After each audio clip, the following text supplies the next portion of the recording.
The tarmac buzzed with energy as the final checks were underway for the inaugural flight. Champagne flutes clinked in the VIP lounge, camera crews elbowed for position, and a silver jet gleamed under the hangar lights like a polished trophy. Just below it, flat on her stomach, a woman in a faded work shirt and worn cargo pants adjusted a voltage meter against the landing gear. A senior pilot, coffee in hand, chuckled and nodded toward her. "Who let the janitor touch the plane?" he said loud enough for the others to laugh. A flight attendant nearby rolled her eyes, muttering something about the cleaning crew getting too bold these days, and pulled the curtain shut behind her as if to block out the sight of her. But the woman didn't flinch. She moved with steady hands, eyes locked on the flickering readout in front of her. While the crowd above snickered and strutted in sharp uniforms, she traced the edge of a conduit with quiet focus. Her old backpack slumped beside her like a forgotten duffel. People passed without a second glance. They saw only what they expected to see someone beneath them. No one knew her name. No one cared to ask. Not yet. Because in less than 2 hours, that same woman, the one they dismissed without a thought, would be the only reason they were still alive. She blended into the airport crowd like a forgotten extra in someone else's scene. The rolling suitcases, polished shoes, and glossy travel wear all swept past her without pause. Her shirt was faded from too many washes, her pants hung loose, and the backpack slung over one shoulder looked like it had stories to tell if anyone cared to listen. Lena Ward didn't mind the silence. In fact, she preferred it. Eyes low but alert, she moved through JFK's gleaming terminals with the practiced grace of someone used to being invisible in high places. She paused at a vending machine to adjust the strap on her shoulder, her fingers brushing the scarred plastic of a voltage meter tucked inside. No one noticed her tapping a badge against a side gate marked "Authorized Technicians Only." No one wondered why she lingered near restricted junction boxes or glanced at system panels the way some people read faces. Lena had once overseen launch safety protocols for NASA. She had spent nights in control rooms where countdowns ran in heartbeats, not seconds. Her job had been to find what others missed, to listen to the systems too complex for ego to understand. Now, under an unremarkable title and a temporary pass, she had been placed here for a single mission. Not to wave red flags in public, but to see what would happen when one quietly did. Would anyone listen if the warning came from someone they didn't recognize? She didn't carry herself with arrogance. She didn't need to. Her quiet was not submission, but control honed by years of solving problems in high-pressure moments where voices were loud but clarity was rare. The crowd moved around her like she wasn't there. A flight attendant brushed by, pulling a suitcase worth more than Lena's car. A group of junior pilots laughed about their bonus flights and expensive watches. Someone called for security to clear the hallway, and Lena stepped aside unnoticed. There was nothing about her that demanded attention. That was the point. Her sleeves were rolled up not for style but function, her boots scuffed from more than just terminal floors. Her expression never shifted from calm, even when someone scoffed under their breath about a cleaner getting too close to sensitive equipment. She had seen it all before. Men in ties who thought status meant insight, women in stilettos who mocked anyone not picture-ready. None of it fazed her. As she entered a back hallway near a rarely used control panel, Lena reached into her bag and pulled out a small, battle-tested laptop. It blinked to life with no fanfare. Just code. Just data. Just truth. This wasn't about drama. This was about preventing something the cameras wouldn't catch until it was too late. Lena Ward wasn't here to be noticed. She was here to make sure no one ended up in a headline for the wrong reason. And while the rest of the terminal readied for the show of a lifetime, she prepared to stop the part they hadn't rehearsed. JFK International was dressed for spectacle. The banners were crisp, the lighting perfect, and the new aircraft shimmered like a movie prop waiting for its cue. It wasn't just a flight launch. It was an event, a showcase of luxury and modernity, meant to dazzle every lens and ego in the room. Celebrities mingled with CEOs, cameras scanned the crowd for designer logos, and everything down to the catering trays screamed exclusivity. Everyone had somewhere to be someone to impress, and no one looked down long enough to notice the woman kneeling near the landing gear. Lena crouched by the undercarriage, checking voltage levels through a battered meter. A pilot walked by smirking as he elbowed a colleague. Someone whispered that the janitor was getting brave today. One attendant laughed, said first class was doomed if the mop lady was touching wires. She kept her focus on the panel in front of her. The readings didn't match up. A faint anomaly blinked on the screen. Not dangerous yet, but strange. Strange enough that it warranted another look, strange enough that it needed to be reported. Lena approached the nearest supervisor, a man with a clipboard and a permanent frown. She tried to explain what she found. He cut her off mid-sentence, said something about janitorial staff overstepping, told her to move along and let the professionals handle the big stuff. She held out a printed line of code annotated in pencil, trying again. He didn't even read it, just gave her a warning about restricted access and threatened to report her for interfering with launch prep. People walked past like she didn't exist, or worse, like she was in the way. Security eyed her with suspicion. Flight attendants clicked their tongues. One even told her to take her toolkit back to the maintenance closet where she belonged. The irony was thick.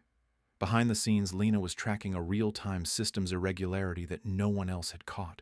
The plane they were so proud of might have been compromised, not by a bomb or a public threat, but by a line of silent code waiting to activate mid-flight. She moved to a junction box tucked behind the gate corridor and ran another diagnostic. The data confirmed her suspicions. There was a reroute protocol embedded deep in the backup navigation system, one that didn't match any known update logs. She flagged it, compiled her findings, and tried once more to alert someone higher up. Again, no one listened. She looked too ordinary, spoke too quietly, dressed too plainly. In this place, authority came with polished shoes and expensive lanyards, not scuffed boots and a second-hand bag. A young engineer caught her accessing a side port and barked at her for using restricted equipment. She nodded, didn't argue. There wasn't time. In her world, you learned to pick your battles. She needed to get to someone who actually knew what they were looking at. The announcements kept playing, hyping the new Tokyo route like a red carpet premiere. Photographers snapped group shots of smiling staff. Executives prepped their speeches about innovation and the future of flight. And beneath all of it, the real threat ticked closer. Lena's laptop lit up again. The anomaly was growing. If the system wasn't isolated soon, the flight could be diverted by a command no one in the cockpit had issued. A phantom route with no failsafe in place. She looked around. Still no one paid her any attention. Not the senior staff, not the pilots, not the reporters. Everyone was too busy looking up at headlines they hadn't written yet. She wasn't here to impress. She was here to stop what they couldn't see. And if they wouldn't hear her now, they'd understand soon enough. Lena pushed through the crowd toward the gate desk, clutching the printed code she had annotated with pencil notes. Her voice was steady but low as she asked to speak with someone in charge of flight control. The woman at the desk didn't even glance up, just waved her away, like someone asking for directions to the restroom. She tried again, this time approaching a senior technician standing near the control panel. He took one look at her badge and asked if she was lost. When she explained the anomaly in the autopilot backup, he laughed and said she'd been watching too many action movies. Lena pointed to the segment of code, explained that it didn't belong in the system. The technician snatched the paper, gave it a cursory glance, and let it fall to the floor. Then he told her to stop wasting time and threatened to report her for disruption if she didn't move along. The boarding announcement echoed overhead, and the energy in the terminal swelled with pride. Lena tried one last time, stepping into the path of a senior pilot she recognized from earlier. She told him the reroute command was embedded and might activate mid-flight. He smirked, called it a scare tactic, and told her to get back to her cleaning schedule. She didn't flinch. Instead, she pointed toward the blinking control lights behind the desk and said something was wrong with the diagnostic feed. But another uniformed officer stepped between them, warned her that she was now interfering with a federal process. Lena was pulled aside by security. One officer grabbed her arm. The other took her ID and scanned it like he was expecting it to beep red. They asked what she was doing in the area, why she was using unauthorized tech who gave her permission to access airport systems. She tried to explain her temporary clearance, her assignment, the reason she was here. But no one listened. One guard told her if she said one more word, they'd call the police for trespassing in a restricted zone. Meanwhile, the plane rolled toward the runway, engines humming. A line of VIPs settled into plush seats with champagne in hand, unaware that the warning that could have saved them was being dismissed just feet away. Lena stood at the edge of the gate area, eyes locked on the departing aircraft, her voice now quiet. No one cared what she had to say. The roar of the engines drowned everything out. The crowd cheered. She was told to leave. Not just the gate, the terminal, the entire security perimeter. As she stepped away, the pilot who ignored her earlier raised his glass to the cameras, smiling wide. Lena's chest tightened, not from fear, from the weight of knowing what they'd all refused to hear. Something was coming, and now she couldn't stop it from the outside. Lena moved fast, slipping down a side corridor that led to an unmanned diagnostics station. The hallway was dim quiet except for the distant hum of announcements echoing through the terminal. She ducked into the maintenance alcove, pulled her old laptop from her backpack, and connected it to the aux diagnostics port labeled for engineering use only. The screen flickered to life and streams of code began scrolling. She typed quickly, fingers locked into a rhythm that only years of training could produce. Then her hand froze. There it was. A line of embedded code that didn't belong. Something foreign. Something timed. She leaned closer, reading the instructions layered beneath normal autopilot behavior. The malware had activated. It would override the aircraft's primary guidance in less than 10 minutes. If not stopped, it would redirect the plane to a phantom route with no recognized fail-safe. It would lock out manual controls. A soft clink of keys interrupted her. Someone was coming. Lena turned, half expecting security again, but instead, a middle-aged man in an IT badge stood in the doorway, frowning at the sight of her laptop. He opened his mouth to scold her, but then his eyes caught the scrolling lines on her screen. He stepped closer, silent now. His frown shifted to alarm. He asked where the data came from, voice dropping to a whisper. She pointed at the origin command, explained the abnormal reroute logic, and showed him the timestamp. It had gone active the moment the boarding gate sealed shut. His hand shot to the radio on his belt. He stammered into it, requesting an emergency override team and cockpit connection. The room's silence shattered into a wave of beeps and voices through his headset. Lena typed again, isolating the segment of code and marking the kill path. The monitor showed dual timelines, one for autopilot protocol and another hidden for malware activation. Her pulse quickened. She isolated what she could from the ground, but the deeper layer had already jumped to in-flight control. It had to be stopped midair. The IT supervisor cursed under his breath, said he couldn't believe no one saw this earlier. Lena didn't respond. She was already running a last command to freeze part of the system. A red warning blinked across her screen. Partial success.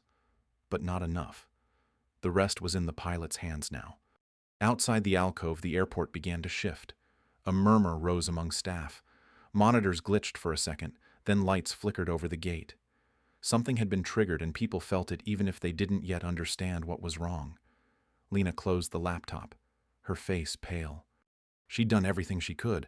Now it was up to the crew 30,000 feet in the air. At cruising altitude, everything on board the JFK to Tokyo flight looked perfect. The champagne flowed, glasses clinked, and a soft jazz playlist hummed through the speakers. First-class passengers leaned back in reclining seats, chatting over gourmet appetizers, while flight attendants floated through the aisles with practiced smiles. In the cockpit, the lead pilot relaxed in his chair, scanning the instruments without concern. The autopilot held steady, navigation lights blinked in perfect rhythm, and the sky stretched out like a calm blue ocean. Nothing looked wrong. Nothing felt wrong. But deep within the aircraft's flight system, a silent shift had begun. The malware buried inside the autopilot program had just crossed its first checkpoint. A hidden string of commands was now live masked under system diagnostics that most crews never examined mid-flight.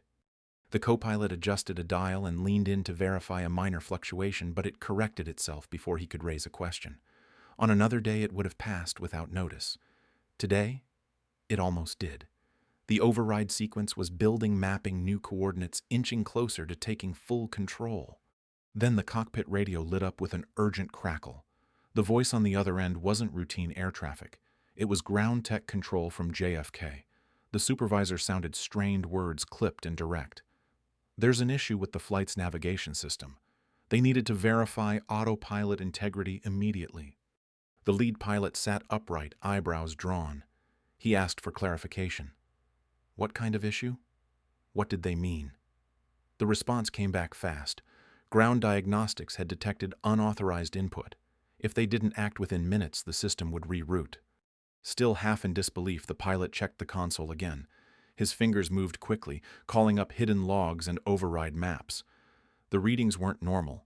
Something had indeed changed behind the display. The aircraft was on course, but buried in the data was a secondary route, one they hadn't entered. He reached for the manual control lever, fingers tightening.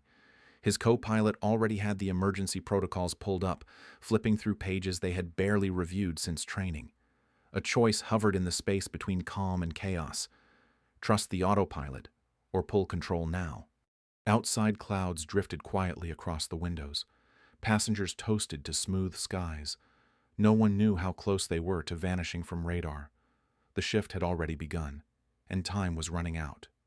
The lead pilot stared at the override screen. His eyes widened as he traced the malicious path embedded within the autopilot's code.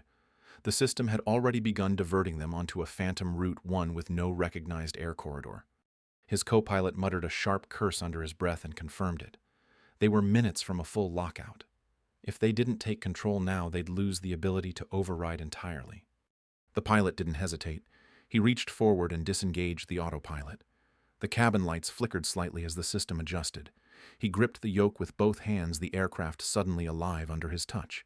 Back at JFK, emergency crews scrambled across the tarmac. Monitors blinked with erratic data. The head of flight control barked orders into multiple radios, coordinating with FAA and emergency landing teams. The sleek aircraft was still in the air, but now flying on full manual control. Inside the cabin, the intercom buzzed. Passengers glanced up as the head flight attendant made an announcement. There had been a technical issue, and they would be returning to JFK immediately as a safety precaution. Whispers spread through first class. Some people clutched armrests, others reached for their phones. The champagne flutes stopped clinking. One woman began to cry softly. In the cockpit, the pilot worked through the emergency checklist. His co-pilot tracked altitude and wind drift, calculating a new approach path. Both men were calm, focused, every movement tight with precision. Outside, through the cabin windows, clouds turned as the plane began a slow, sweeping arc. The nose tilted gently but deliberately. The aircraft was turning around. On the ground, journalists dropped their microphones. The festive ribbon-cutting scene dissolved into chaos. Security officers paced near the terminal windows, watching the contrails form an unmistakable curve in the sky. Megan, still at the diagnostic terminal, tracked the flight in real time. Her laptop flashed green across key checkpoints. Her last command had isolated part of the code, but it wasn't enough without cockpit response. Now they were executing it together. In the sky, the runway grew closer. The pilot's voice came over the intercom again, steady but serious. They would land soon. He assured everyone that all measures were in place. Fire trucks and emergency vehicles lined the edges of the landing strip. Sirens blipped in brief pulses. The runway lights shimmered through the twilight. Wheels touched the ground with a soft screech. The plane slowed. Engines reversed, the aircraft gently rocked as brakes took hold. After a few heart-pounding seconds, the plane came to a complete stop. No one cheered. No one clapped. It was too soon. The passengers sat in stunned silence, the weight of what almost happened sinking in. Outside, first responders surrounded the plane. Technicians swarmed to access panels. Airport leadership sprinted toward the gate radios, buzzing with overlapping chatter. The lead pilot sat back in his seat, one hand still gripping the control. He didn't speak for a moment. Then he exhaled and looked over at his co-pilot, both of them knowing they had just pulled off something few would ever understand. Back in the concourse, Megan closed her laptop. Her shoulders eased just slightly. She didn't smile. She didn't need to. The flight that should have ended in disaster had made it home. The day after the emergency landing, the mood inside JFK International was no longer one of celebration. The red carpets were gone, replaced by security checkpoints and rows of reporters pressing microphones toward anyone in uniform. Behind closed doors, investigators pored over flight data system logs and access records. Something had nearly gone terribly wrong, and someone had stopped it. At a press conference held just past noon, the head of airport operations stepped up to the podium. His voice was calm, but the weight behind it was unmistakable. He began by confirming that the flight's autopilot system had been compromised by a sophisticated malware sequence. The plane would have been lost midair had the system not been overridden in time. A few gasps rippled through the audience, but he didn't pause. He continued naming the person who first identified the threat, a woman who was dismissed, ignored, and escorted from the terminal for trying to warn them. Then he read her credentials aloud. Lena Ward, former chief engineer for airborne threat analytics at NASA, cyber integrity consultant to the Department of Defense, a national security advisor for embedded failover systems in high-risk transportation networks. For the last year, she had been operating under A classified contract, testing the responsiveness of major transit hubs to internal safety threats. The room fell silent. Reporters stopped scribbling. A technician near the back dropped his pen. Several of the same staff who had mocked her just yesterday were now staring down at the floor. The head of maintenance cleared his throat, visibly shaken. He asked if she was still in the building. Another officer nodded. She was waiting outside away from the cameras exactly where no one would look. The senior pilot who joked about janitors leaned back in his chair, his face pale. The flight attendant who rolled her eyes at Lena's presence rubbed at her wrist, watching the floor like it had answers. Regret hung in the air like static. An official moved to the microphone and addressed the broader issue. This incident wasn't just about cybersecurity. It was about assumptions, about how appearance had outweighed merit, about how silence from someone unnoticed was almost deadly. Across the country, the story exploded. Headlines read, "Woman saves hundreds. Former NASA engineer ignored at JFK." The footage of her under the plane played side by side with a shot of her badge and government credentials. Social media turned the clip into a symbol of everything that was broken and everything that might still be saved. Colleagues who once dismissed her now sent apology emails. Some asked to meet in person. Others, too embarrassed, simply posted public acknowledgments of their mistake. She responded to none of them. The Aviation Board announced a full review of all safety response protocols. Airlines rushed to examine their hiring and training biases. More than one executive issued a statement about how they'd failed to listen, how they would do better. It was easy to say now. Easy after they'd seen how close they came to disaster. But Lena hadn't done it for recognition. She hadn't stayed up through the night decoding malware to be applauded. She did it because it was right, because the work mattered, because someone had to see through the noise. When asked if she wanted to speak to the media, she declined. She said all she needed was for the system to change, to remember that expertise doesn't always wear a tailored suit or carry a confident smile. The people who once laughed now looked for her in every hallway, but she had already moved on. Not out of bitterness, just purpose. Her job there was done, and for the first time people finally understood what they had missed when they chose not to look. Lena didn't stay for the interviews. She turned down every invitation to speak at conferences, appear on television, or accept industry awards. When the airport offered to name a new terminal after her, she politely declined. Instead, she returned to a quiet teaching post at a small engineering college just outside Boston. Her lectures were simple, her slides full of old case files and personal notes. Students listened closely, though most didn't realize they were being taught by someone who had once saved a plane full of strangers. With a small grant and her own savings, Lena founded a scholarship for girls in STEM. She focused especially on applicants from communities often overlooked, first-generation students, refugees, anyone who had been told they weren't the type to lead. The scholarship came with no press, no gala dinner, just a handwritten welcome letter and a single line at the bottom of the acceptance page. Keep your head down. Trust your instincts. The world is wrong more often than it admits. JFK International went back to its regular rhythm within weeks. New banners went up.